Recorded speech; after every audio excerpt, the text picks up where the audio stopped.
Pues una vez más, mis hermanos, tenemos la bendición de reunirnos a través de este medio para seguir considerando estas palabras proféticas o palabras de la profecía escritas en el libro del Apocalipsis.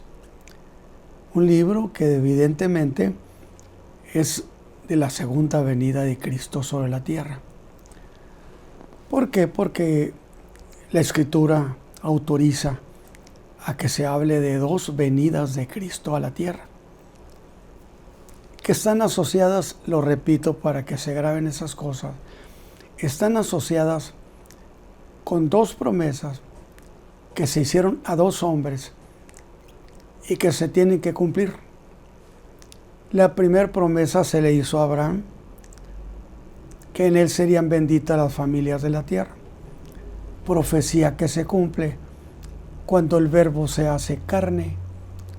Cristo viene entre nosotros y da su vida en la cruz del Calvario, abriendo con ello la oportunidad de la salvación, tan solo por creer en su nombre. De tal manera entonces que ahí es donde se cumple la primera promesa hecha a Abraham y tenemos la primera venida. Pero hablamos de una segunda venida, ¿de acuerdo? No hay ningún problema para entender eso. La segunda promesa es la que se le hizo a David, siendo rey en Israel. Y la promesa que se le hizo es que un hijo suyo se sentaría en su trono y reinaría para siempre. Y diríamos, ¿y ahora quién viene a cumplir esa promesa? Es interesante, dos promesas a dos hombres, pero ejecutadas o logradas por una sola persona. Es decir, Dios establece las dos promesas se cumplan en Cristo Jesús. ¿Cuál sería? La primera dijimos que se le cumple a Abraham, es cuando Cristo da su vida por el pecado del mundo, dando oportunidad de la redención de la gente. Esa es una. Se hace una segunda promesa, en este caso a David. Sin embargo, no es otra persona la que viene a cumplirle a David, sino que es Cristo mismo. Lo que estamos diciendo es que en dos promesas que fueron a Abraham y a David, se cumplen en una sola persona, que es Cristo Jesús. Qué interesante detalle que Dios haya reducido las dos promesas en una sola persona. No hay duda que bien se dice que todas las cosas las puso debajo de sus pies, que a Cristo le dio todas las cosas. Es más, interesantemente dice que todo el juicio se lo dio al Hijo. Por lo tanto, en ninguna de las promesas hay otros intermediarios. En los dos casos tiene que ser la misma persona, que es el Hijo de Dios, Cristo Jesús. Muy bien. Y hemos ido avanzando en esto. Y no podemos olvidar, desde luego, que este es un conjunto de historias de la fe en la cual se está cumpliendo todo esto. ¿Por qué digo eso? Porque desde el capítulo 14 ya hubo manifestaciones proféticas. Acuérdese usted que dice en Juan, en el capítulo 14, versículo 14 de Apocalipsis, que uno estaba sentado sobre una nube blanca, semejante al Hijo del Hombre.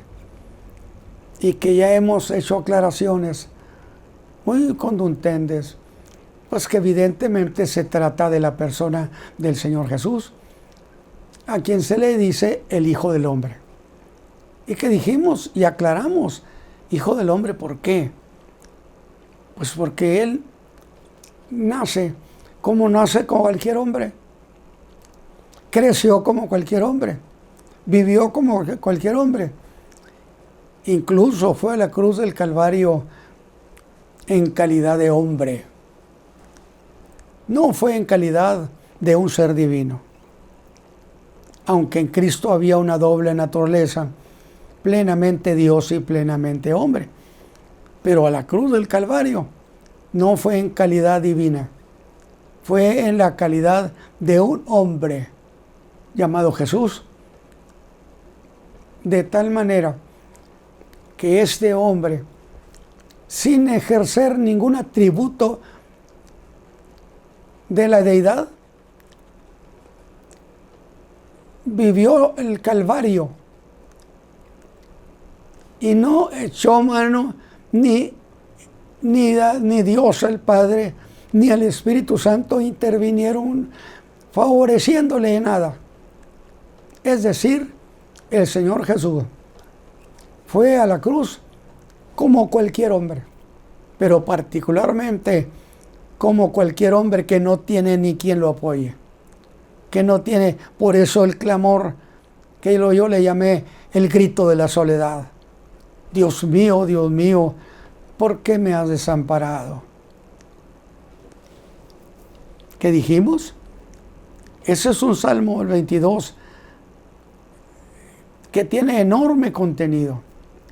Pero ¿qué diríamos de la carta a los Hebreos, donde nos enseña que el Espíritu Santo lo llevó a Cristo al sacrificio? El Espíritu Santo lo llevó al altar del sacrificio, que era la cruz del Calvario. Y ni el Padre ni el Espíritu Santo hicieron nada por impedir sus dolores, sus tristezas. Absolutamente, Él bebió hasta la última copa, dice la Escritura.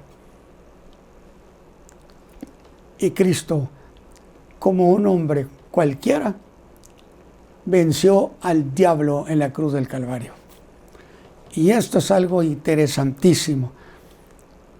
Es decir, hemos hecho la comparación, y la estoy recordando solamente, hemos hecho la comparación de que el diablo venció a Adán como hombre,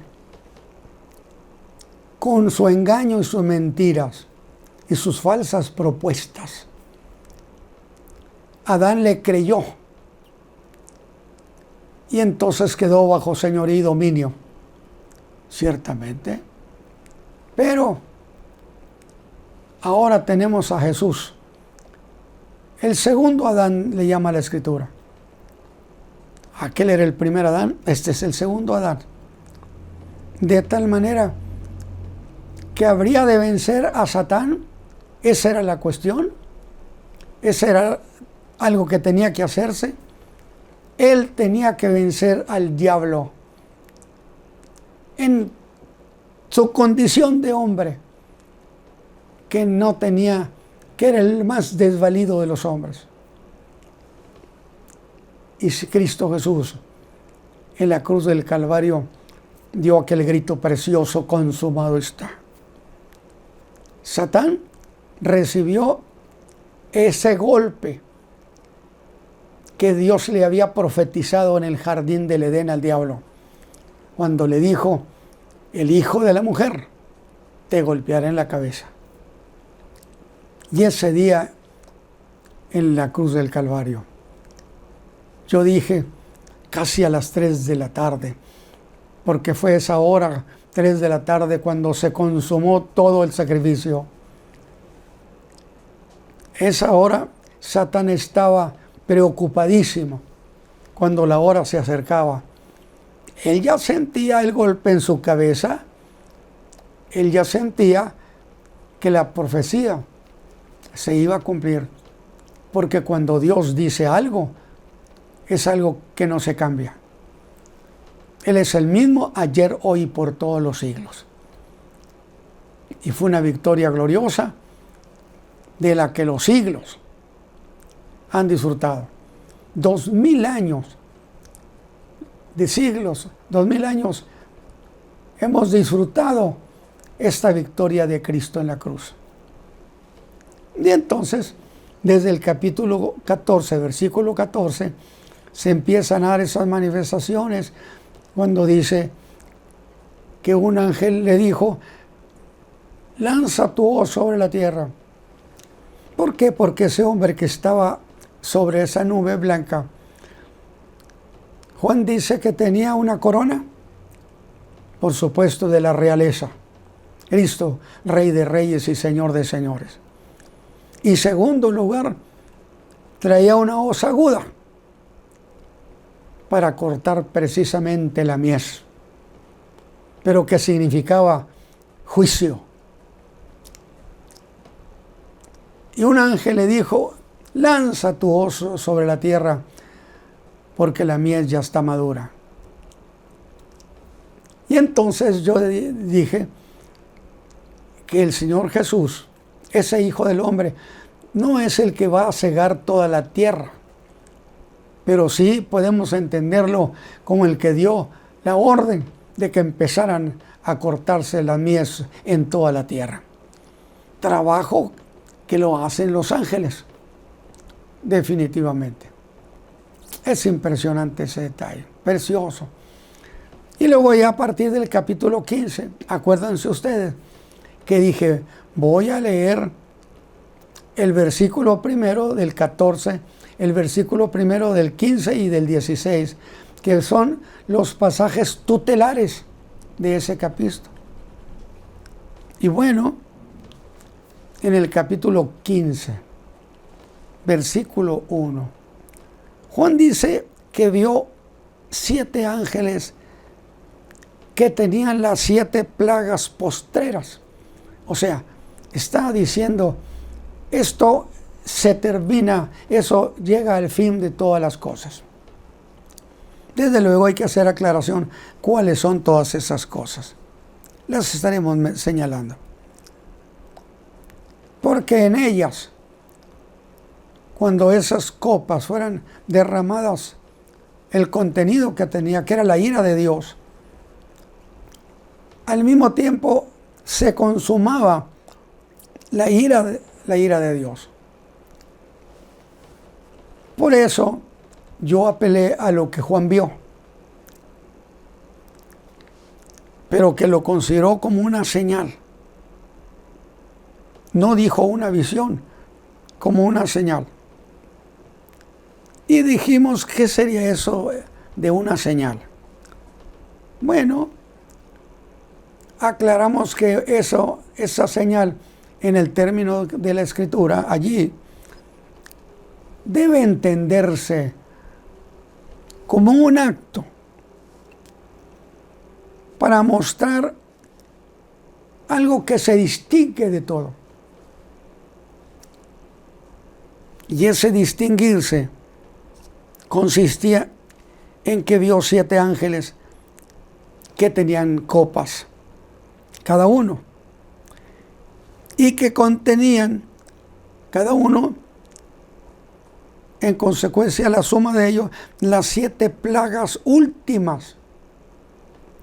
Algo se está consumando, se está terminando con esas plagas que han de venir a la tierra. Ahora, es posible que esas 7 plagas habrán de ser ejecutadas durante los 3 años y medio de la gran tribulación, porque hemos dicho que ciertamente es correcto decir 7 años de la gran tribulación, pero que 3 años y medio fueron 3 años y medio donde no hubo violencia, en realidad, donde no hubo manifestaciones tribulacionistas, sino que hubo una especie de paz. Y hubo cierta tranquilidad. Y yo dije, ¿pero por qué tranquilidad? Si lo que el diablo no acepta es eso. Bueno, porque coincide con el capítulo 12 de Apocalipsis. ¿En qué sentido? En que esos 3 años y medio el diablo estuvo acusando a la iglesia. Acuérdese de esa enseñanza. Y lo estuvo acusando yo dije de dos cosas fundamentales. Los acusó de pecado, pero los creyentes salieron vencedores al decirle que el que estaba sentado los había perdonado, habiendo derramado su sangre por sus culpas. Y entonces el diablo echa mano de otra versión y dice, bueno, es cierto, pero sin embargo hubo pecado entre muchos de ustedes, pecaron habiendo sido perdonados. O sea, pecado de esos creyentes que habían sido salvos, redimidos, pero que después de ser salvos habían pecado. Y en esa segunda ocasión también los hermanos tienen victoria a través de la misma persona que es Cristo Jesús, el juez. Ahora usted me va a decir, el juez, aquí estamos entrando a una idea que tenemos que verla también. Bueno, es que cualquier juicio que se haga en los términos de los hombres, de la creación, de la tierra, necesariamente está a cargo, por así decirlo, bajo la persona del Hijo de Dios. ¿Por qué? ¿Hay algo para probarlo? Sí. El Señor Jesús lo dijo al liderazgo político y religioso de Israel. El Padre a nadie juzga. Qué interesante. A nadie es nadie. En ningún juicio Él tiene a su cargo. A nadie juzga. Sino que todo el juicio se lo dio al Hijo. Entonces, siempre que pensemos, aquí hay juicios en la Escritura, tenemos que entender y pensar que evidentemente están a cargo del Hijo. Porque todo el juicio se lo entregó el Hijo. Y entonces, a los 3 años y medio, se da aquella gran batalla en el cielo, donde el arcángel Miguel y sus ángeles pelean con el dragón y sus ángeles, y los lanzan a la tierra. Los vencen de tal manera que cuando viene Satán a la tierra, es lanzado, dice que viene con grande ira. Y es entonces cuando se aplica que aparece el caballo bermejo en aquella serie de caballos. El caballo bermejo representa esa violencia de guerra tribulacionista. Y allí empieza los últimos 3 años y medio de la gran tribulación. Por consecuencia, lo que estamos diciendo está dentro de ese tiempo de la segunda parte de la gran tribulación. Ahora, desde luego eso no implica que estas 7 plagas han de ser ejecutadas al mismo tiempo. Quizá se derramen a la manera de que sucedieron las trompetas, en cierto espacio de tiempo entre ellos. Pero dentro de esta profecía, lo que sí es categórico es la declaración. Fíjense bien, aquí hay una declaración categórica de la profecía, que cuando esas plagas hayan sido derramadas sobre la tierra, se consuma la ira de Dios. ¿Y qué es eso de consumirse la ira de Dios?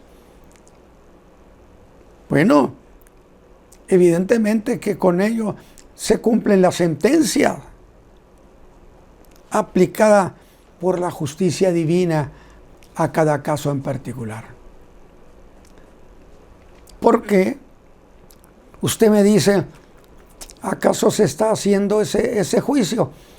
Se lo voy a decir desde ahorita, me voy a adelantar.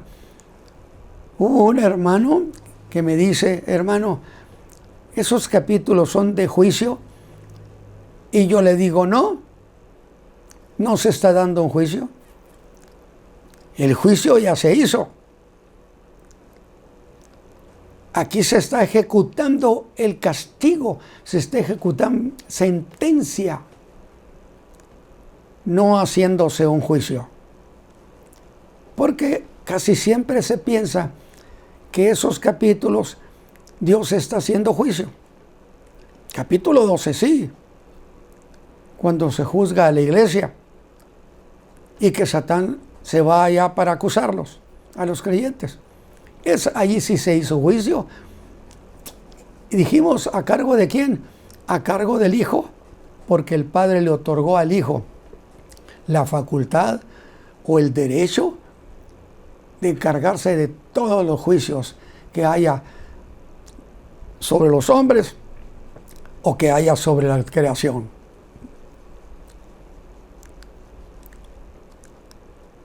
Es decir, cuando estos 7 castigos se hayan cumplido, interesantemente es coincidente con la segunda venida de Cristo. Ve usted cómo llega a un punto tope. Es decir, se consuma el castigo que dio la justicia divina ha otorgado a esos casos.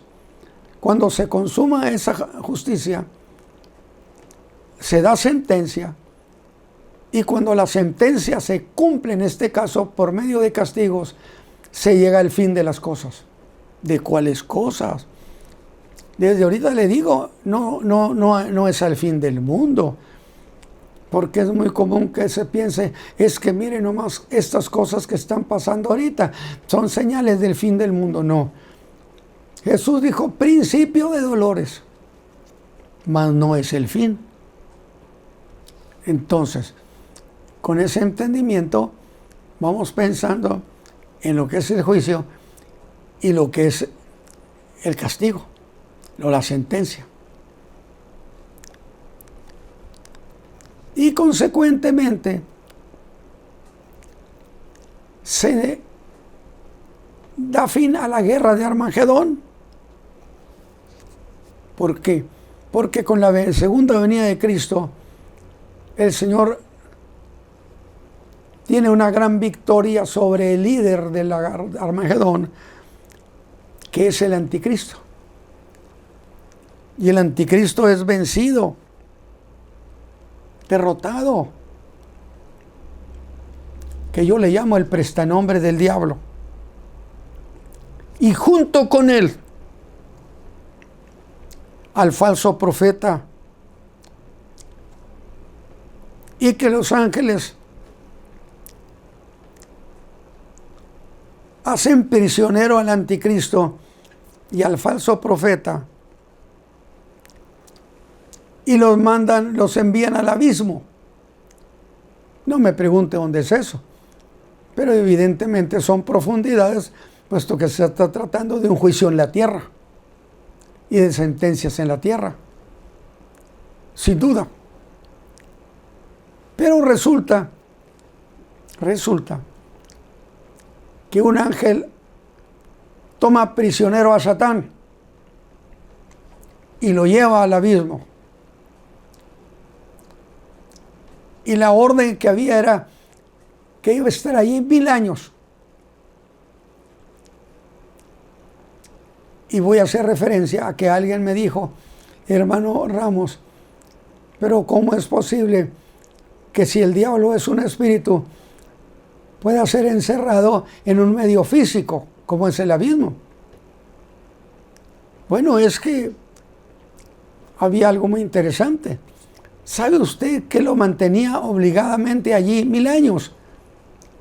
Lo mantenía obligadamente la orden que Cristo había dado.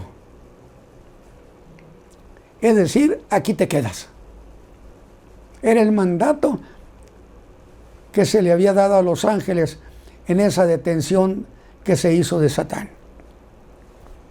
De tal manera que si es cierto, cuando estas cosas, estas plagas han llegado a su fin, a tope, muchas cosas se terminan. No hay guerra de Armagedón. Ya no se está persiguiendo al pueblo de aquella mujer.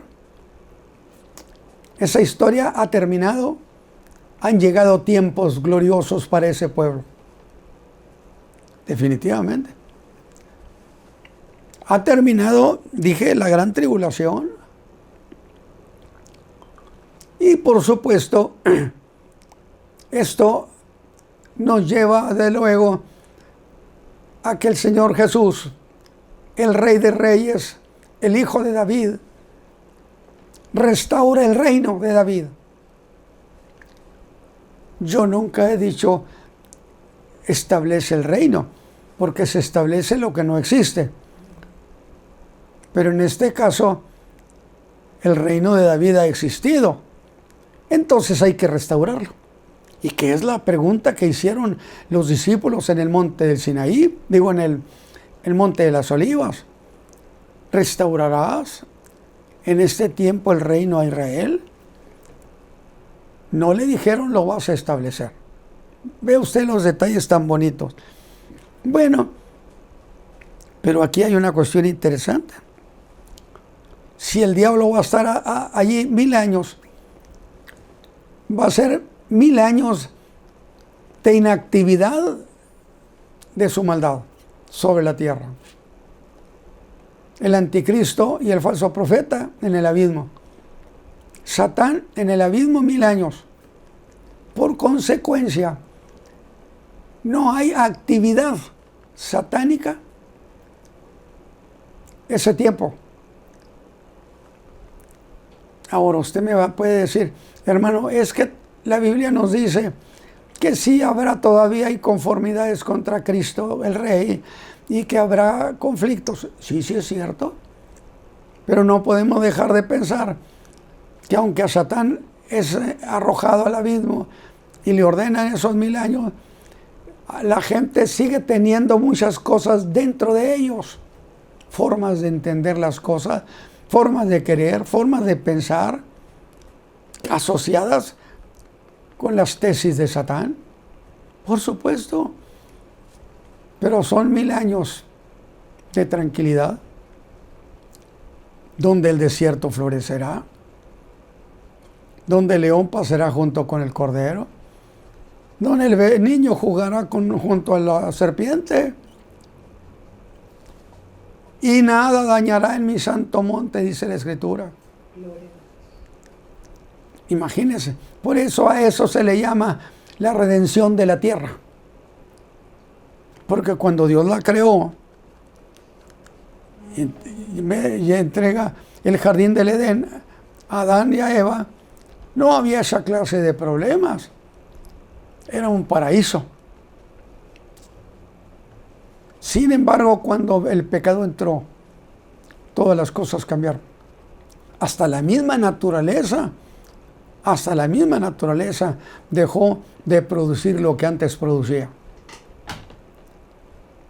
Por eso, cuando Cristo redima la tierra o restaure la tierra, hemos dicho que la redención significa que las cosas vuelvan a ser como eran al principio.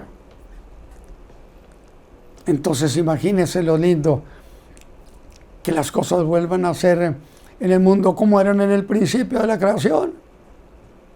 Es una maravilla de maravillas. Pues yo creo que tiene que haber una exclamación en la raza humana como la que Dios dio cuando vio lo que había hecho y exclamó que era bueno en gran manera. Es una historia preciosísima. Y esos 1000 años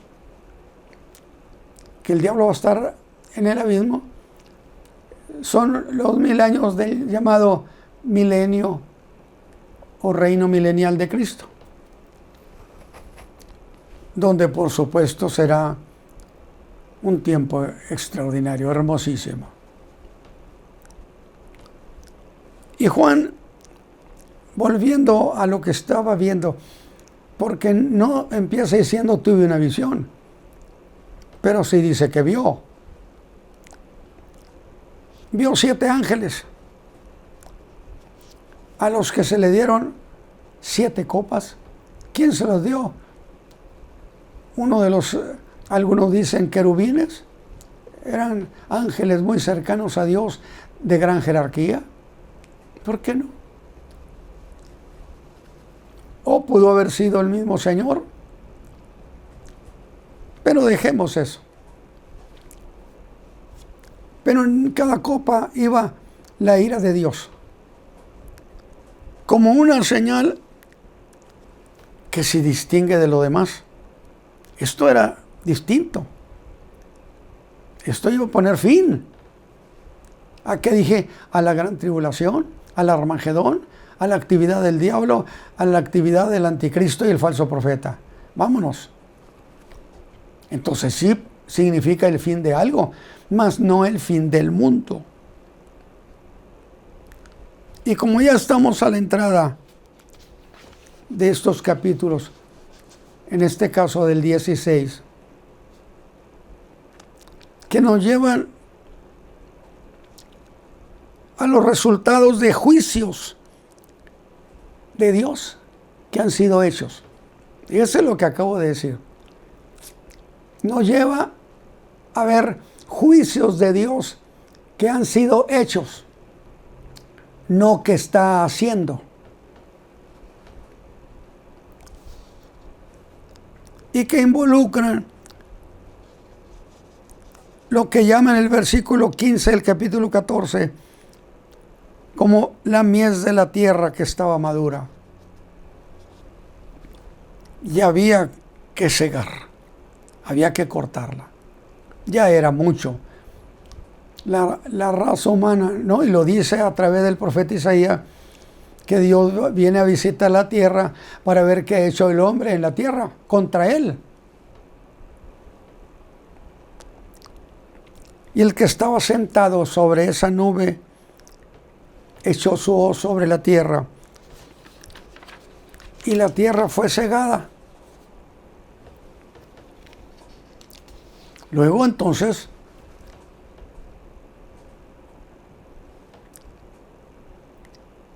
la tierra fue cegada, fue sometida a juicio. Pero yo quiero que, porque se ha hablado de eso y se ha pensado lo siguiente. No son castigos o juicios sobre cierto sector de la tierra, porque tendría que ser juicio sobre cierto sector de la raza humana.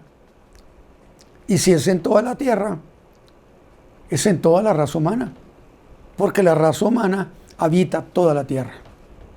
Entonces estamos hablando de juicios de un alcance muy grande, juicios colectivos, no de cierta área, no de ciertas naciones, sobre toda la raza humana. Sin embargo, ya que estamos avanzando, conviene a este detalle pues darle un contexto. Que no se está haciendo ningún juicio. Usted va a decir, hermano Ramos, ¿cómo que en el 15 y el 16 no se está haciendo ningún juicio? Yo le digo, no. Sino que cada caso es ya cosa juzgada. Porque no se dicta sentencia nunca si no se ha llevado a cabo un juicio completo. Y el capítulo 16, estos ángeles en realidad van a hacer su actividad sobre casos juzgados. No que se esté haciendo un juicio. En el capítulo 16 no se está haciendo un juicio. Si ya se dicta sentencia, es porque el juicio se ha hecho. Por eso estoy diciendo que cada caso ha sido ya cosa juzgada. Y esas plagas de la ira de Dios son la sentencia que se ha dado en cada juicio en particular. 7 ángeles, 7 copas, 7 plagas, 7 castigos, que son sentencias de castigo que se ha dado a cada juicio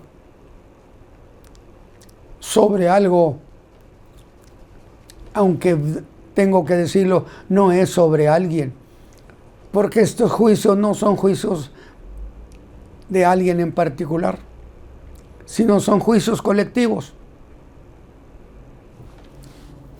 Es muy interesante. Pero ¿qué es la ira de Dios? La ira de Dios es la sentencia que la justicia divina otorga en cada juicio sobre cosa juzgada.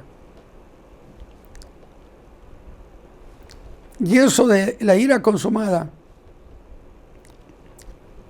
son la sentencia que de cada juicio la justicia divina ha hecho.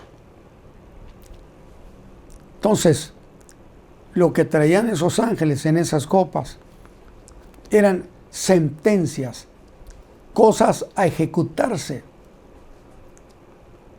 No era cosa a juzgarse, era cosa a sentenciarse y a ejecutarse la sentencia.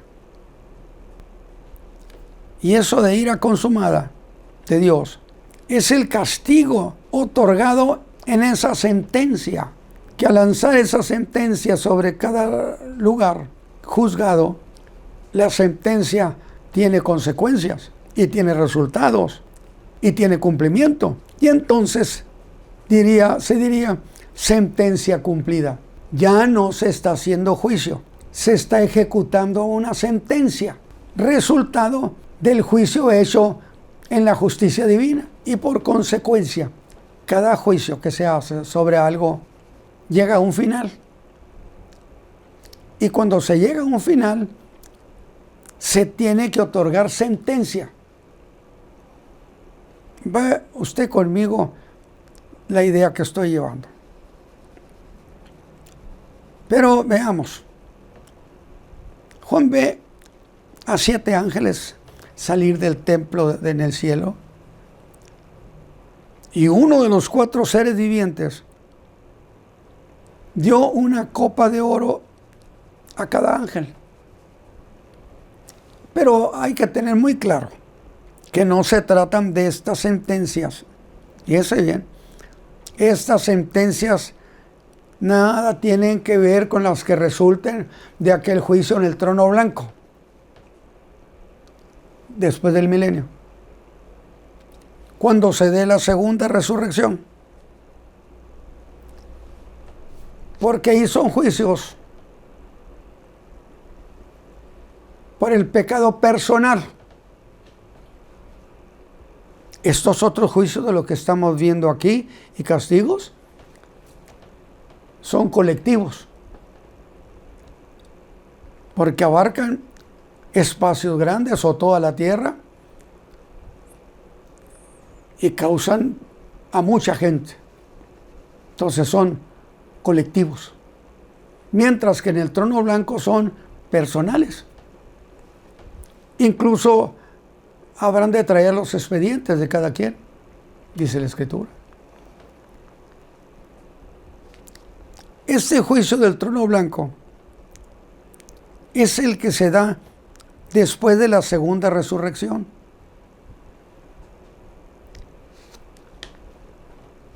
¿Usted recuerda cuando sucede la segunda resurrección?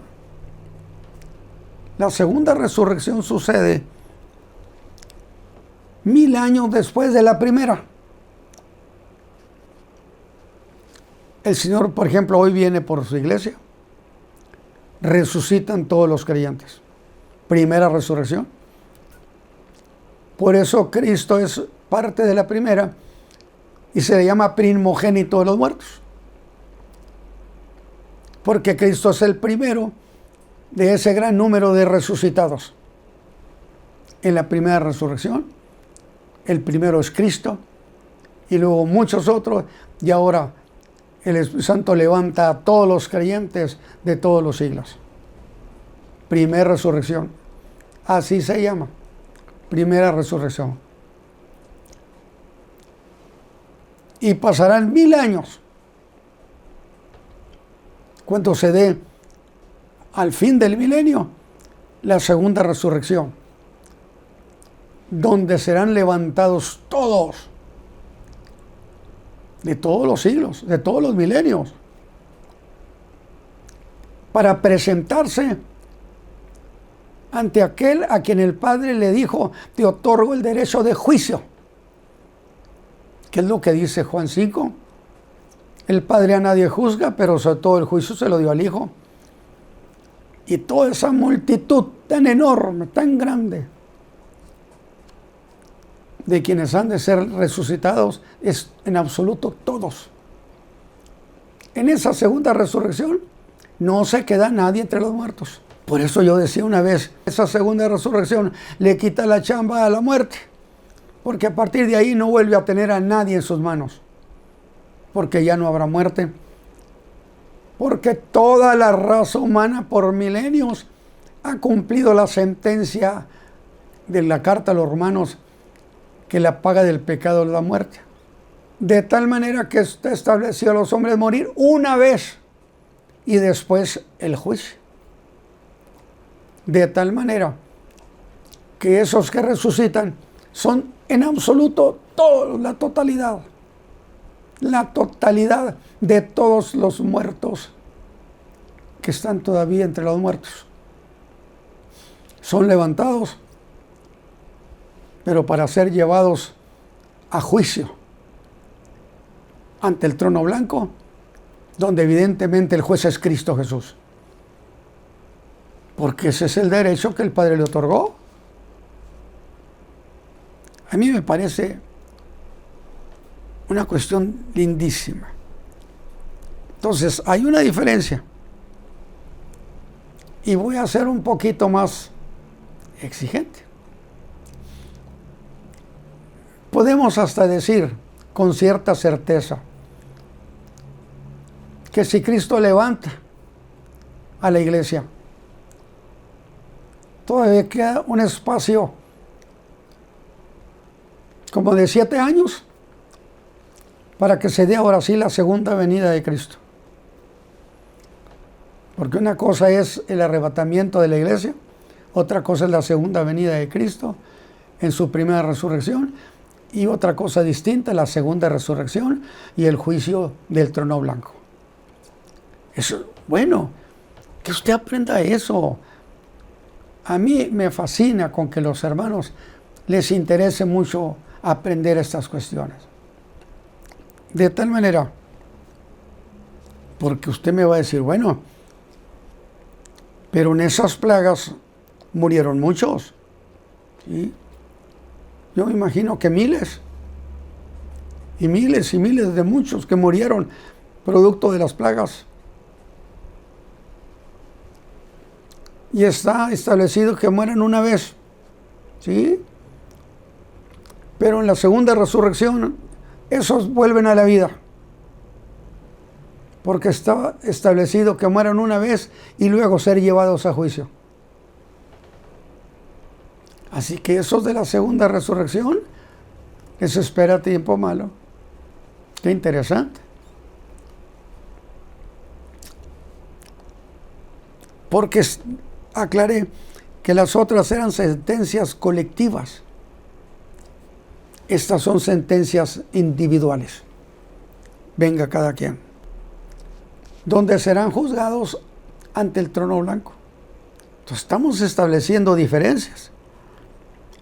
Son juicios individuales y no colectivos. Como en el caso de las plagas. Las plagas eran sentencias de juicios que se habían hecho colectivos, como en el caso de las 7 plagas. Y ahora sí, mis hermanos, Estamos llegando a lo que Juan llamó una señal. Pero antes creo necesario insistir y darle respuesta a una pregunta de un hermano en la fe. Y eso porque estamos a la puerta de entrada del capítulo 16, de aquello que Juan vio y que lo calificó como una señal.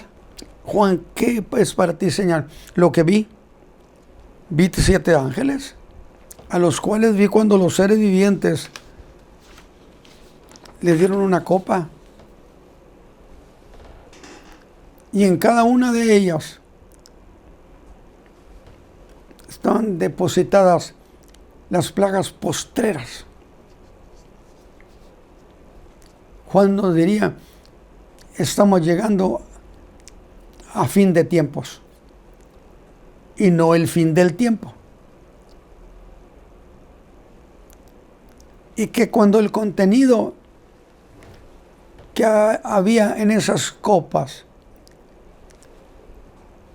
llamadas plagas postreras, es decir, más allá de eso no hay plagas, no habrá eso. Pero cuando fueron derramadas sobre la tierra, la ira de Dios fue consumada. Es decir, cuando el castigo dictado, producto de un juicio que se ha hecho, no un juicio que se va a hacer, dictado por la justicia divina, se habría de cumplir la ira de Dios. Y alguien me preguntó acerca de ese capítulo. Y me dice, hermano, entonces me nos va a explicar sobre ese juicio. Y yo le dije, ¿cuál juicio? En el capítulo 16 no hay juicio, hay sentencia de un juicio que ya ha sido hecho. Porque no se sentencia a nadie sin haber hecho un juicio. Y la justicia divina ya ha hecho un juicio sobre cosas en particular, cosas colectivas, y ha dado sentencia sobre esa cuestión, que nada tiene que ver con el juicio del arrepentimiento, con el juicio de las naciones, no, nada tiene que ver. Este es un caso distinto. ¿O no quedamos en que era una señal porque era algo distinto? Pues dígame usted dónde está otro caso igual. Y alguien me preguntó acerca de ese juicio y le dije, hermano, de manera particular, en el caso de lo que hicieron esos 7 ángeles, yo no diría y ni he dicho ni voy a poder decir que el Señor estaba haciendo algún juicio. Porque entonces no se podía dictar sentencia. Porque la sentencia tiene que ser al final del juicio. Sino que estos son resultado de juicios ejecutados, de juicios hechos. Pero que como en todo juicio, llega a su conclusión. Entonces la justicia dicta sentencia. Y esos ángeles, con esas plagas en las copas, estaban haciendo la sentencia que la justicia divina había determinado. Ya no estaban juzgando, estaban sentenciando. Esos ángeles ejecutaron sentencias sobre las naciones. Y que esos 7 casos eran el dictamen final de cada juicio. ¿Y qué es eso de dictaminar sin sentencia? Bueno, que estos 7 ángeles lo que han de hacer es ejecutar la sentencia dictaminada por la justicia divina de un juicio concluido, de cosa juzgada. O sería mejor decirlo más apropiadamente al estilo de los abogados, sentencia a cosa juzgada. Qué interesante fue. Yo creo que queda claro esta cuestión.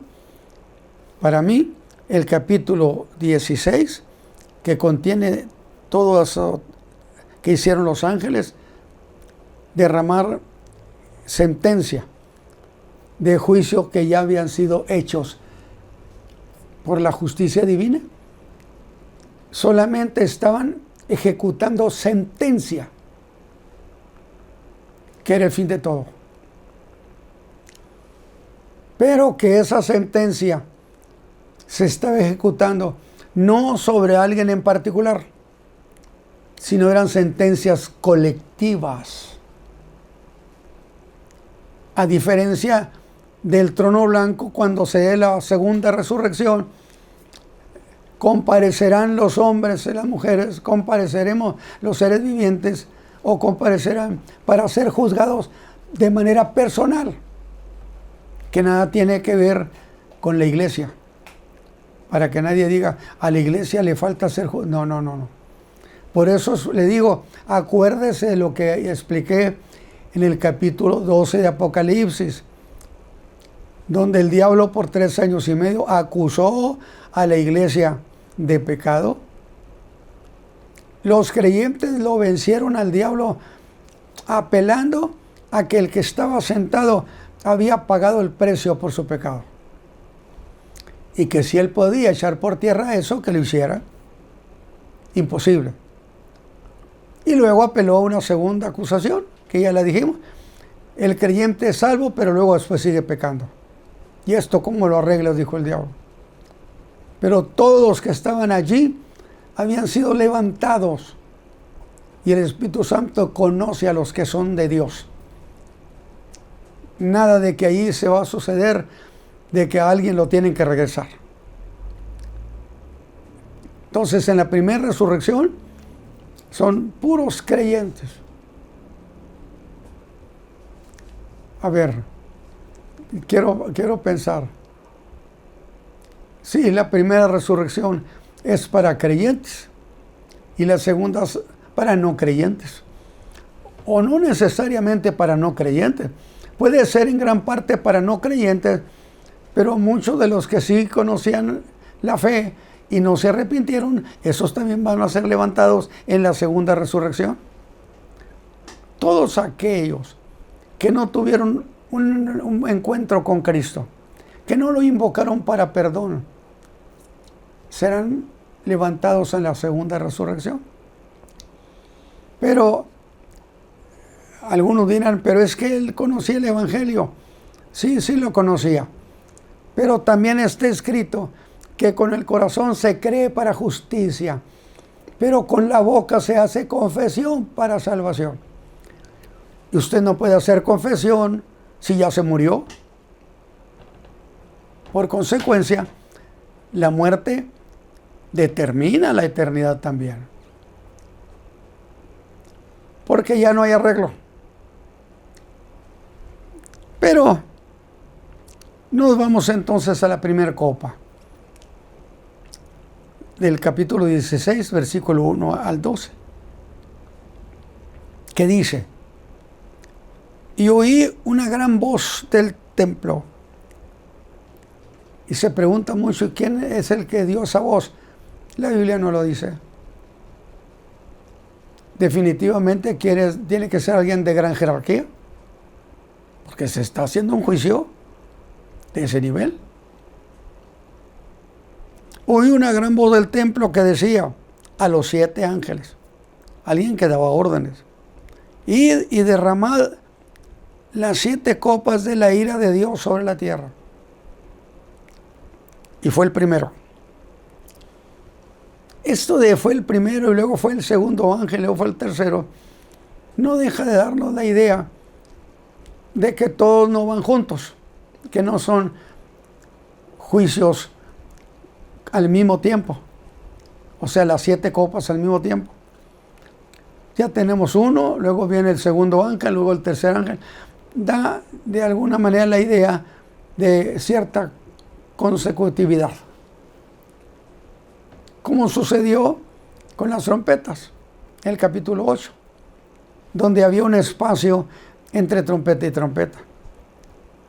¿Por qué no puede ser eso lo mismo? Pero no necesariamente tiene que ser lo mismo. Y fue el primero y derramó su copa sobre la tierra. Note usted, genéricamente sobre la tierra.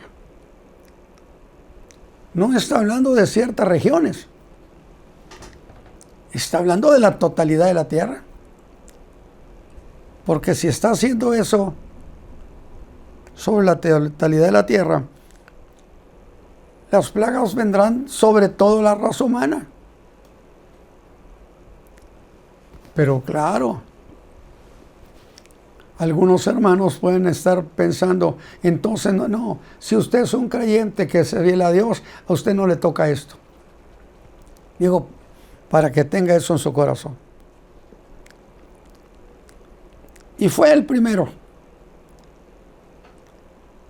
Y derramó su copa sobre la tierra. Y vino una plaga mala y dañina. Y la pregunta es, ¿sobre quiénes? Escuche bien, porque es un grupo muy exclusivo. Sobre los hombres que tenían la señal de la bestia y sobre los que adoraban su imagen. Es decir, los que habían ido a darle reconocimiento y adoración al anticristo, a su imagen, a su nombre, a su número, a su señal. Todos estos son puestos en un lugar aparte. Porque también hay otro grupo que habla de lo mismo, pero que fueron victoriosos y no aceptaron ni el sello, ni el número, ni el nombre. Y esos están con el Señor Jesús. Son 2 casos. Entonces dijimos, pero ¿quién dio la orden? Y pienso lo que eso significaría para ese grupo. Para empezar, significaría segregación social. Una plaga dañina, pestilente, donde va sobre todo el cuerpo o sobre el rostro, y la presencia de esa persona es rechazable. Medio mundo le diría, no te queremos aquí. Entonces estamos pensando en consecuencias de esa naturaleza. Pero no tenemos idea de lo que realmente significa todo eso.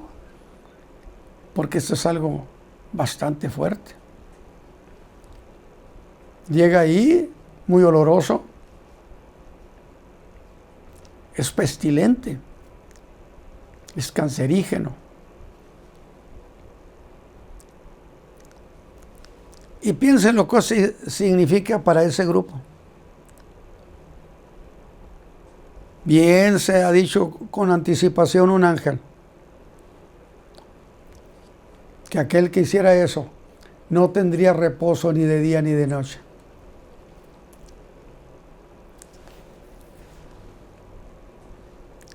Que yo planteé una cuestión. ¿Acaso esta sentencia es eterna? ¿Acaso la eternidad tiene día y noche? No, es que esto es un juicio en la tierra, castigado con condiciones de la tierra, con formas de vida de la raza humana. Cuando todo eso termine, yo no aplico eso que hasta en la eternidad. Úlceras malignas, malolientes. Voy a apresurarme. Y vino la segunda copa. Derramó su copa sobre el mar. Mire esta. Y se convirtió en sangre. Dice, como de un muerto. Y toda alma viviente se murió en el mar. Pero yo quiero que usted note eso. Obsérvelo. Se convirtió en sangre, no de un muerto, sino como de un muerto. Que ese es un símil, la figura de una semejanza. Y toda alma viviente se murió. ¿Quiénes se murieron? En el mar. La cantidad de seres vivientes, la cantidad de barcos, la cantidad de pasajeros. O sea, lo que viene sobre la tierra es algo grave. ¿Para qué ocultarlo? Hay que decir, ¿hay manera de salir librado de eso? Y se ha discutido mucho esta cuestión de lo de la sangre. O se ha tratado de explicar, o quizá algunos con mucha inteligencia lo han hecho.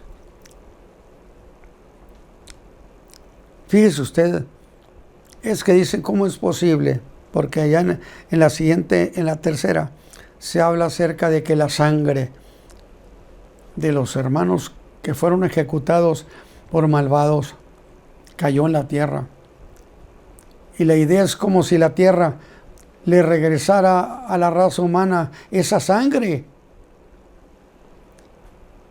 De nuevo, esa sangre cayó en la tierra la absorbió, hace 5,000 años, 4,000, 3,000, hace mucho.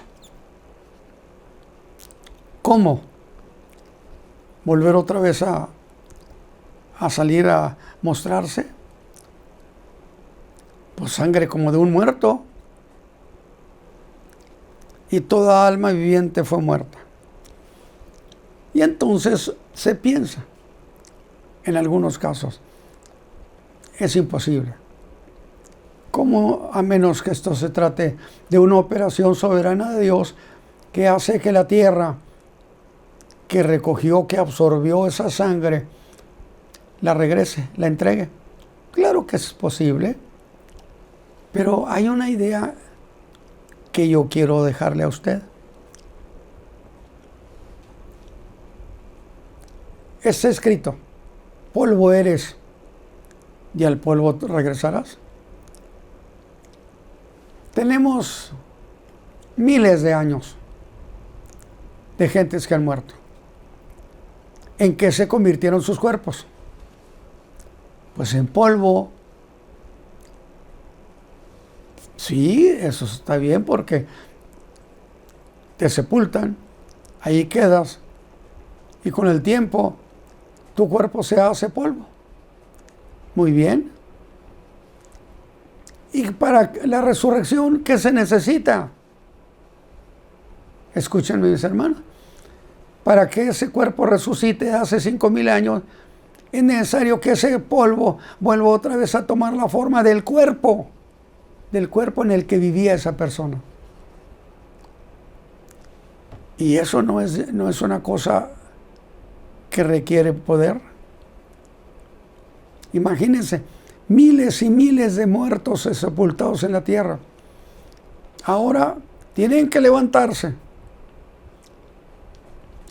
Es necesario entonces que el polvo que representa sus cuerpos, que se hicieron polvo, vuelva otra vez a tomar forma, a construir el cuerpo ese de tal manera que vuelva a la vida. Alguien me dijo, eso sería muy difícil, es una cuestión pues casi imposible. Pues entonces no hay resurrección. Si eso no es posible, entonces no hay resurrección. Porque resurrección es volver a la vida y ser como era en el principio. ¿O no quedamos que la resurrección es precisamente eso? Es volver a hacer las cosas como eran en el principio. Ahí nos vamos a quedar. Y yo quiero que usted se quede con esta idea. Isaías 26, 21 se lo voy a leer. Mire lo que dice. Porque he aquí, Jehová sale de su lugar para visitar la maldad del morador de la tierra contra él. Y la tierra descubrirá sus sangres y no más encubrirá sus muertos. Esta idea es lo que se ha tratado de decir. ¿Qué significa? O sea, la sangre vuelve a manifestarse. Pues dice, descubrirá sus sangres. Es muy interesante esta palabra. Pero la resurrección es levantarse en su propio cuerpo. ¿En qué me baso?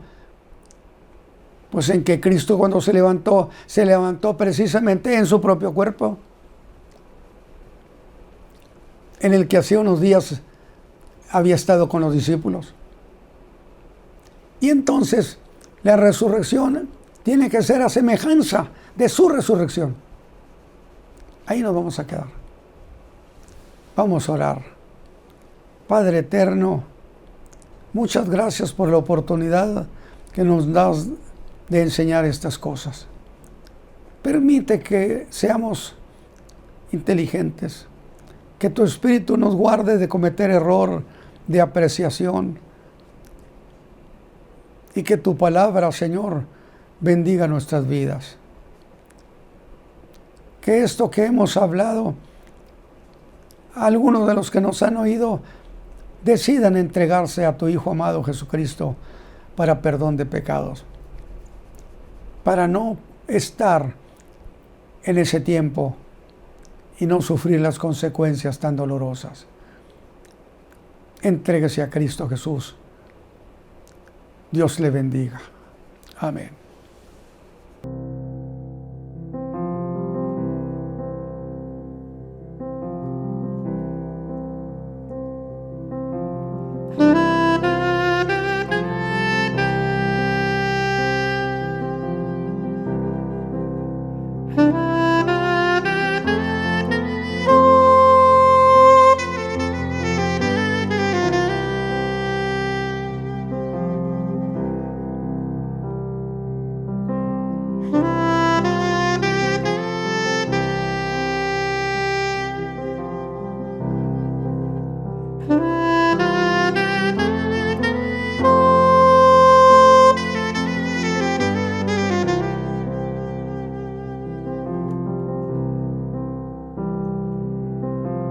Thank you.